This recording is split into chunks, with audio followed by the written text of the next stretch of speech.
All right, everyone. So, as Triple H is set to be inducted into the WWE Hall of Fame as himself and not a part of DX, Eric Bischoff talked about his legacy. Here's what he said.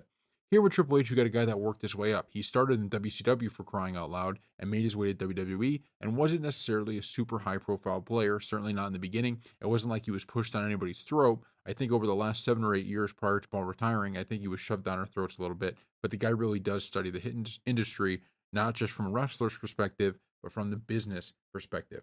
I used to hear people refer to him as a student of the game. Okay, that's a cool gimmick. It's not a gimmick with Paul. It's real. He does the study business. He knows its history. He understands the audience. He understands the business of the wrestling business. So I think he makes a pretty interesting point of Triple H, and we've talked about this, is one of those guys who, when you actually take a good look at the last 30 years in WWE, if you go back to, 1996 or 1995, right? However far you want to go back, if you go back and you take a look at that, what you find is, wow, Triple H has been a huge player. You think about the Attitude Era. I understand you think about Rock, you think about Austin, you think about Vince, but Triple H was a key part of the Attitude Era. You move into the Ruthless Aggression Era. You think of a lot of different guys. Triple H was a huge part of that era. Triple H, up until, he had his health issues, he was still a part of the wrestling business, and he was one of the top guys. It wasn't like he was okay, he's like a mid-carder, he was always in that main event scene.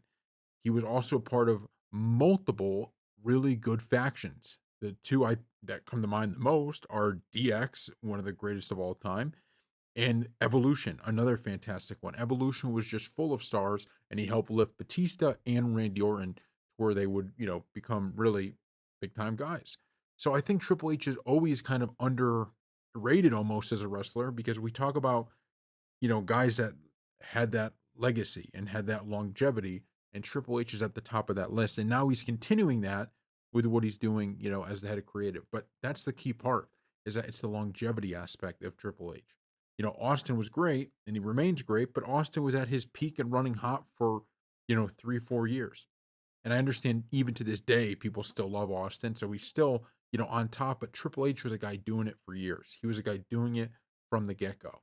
And so I think, I don't want to say I've changed my mind because it wasn't like I ever thought he wasn't a big time guy, but I've realized now how awesome it was a lot of what Triple H did. In the toughest eras to get over, he was one of the guys that continued to get over. So thank you all for watching, and we'll see you next time.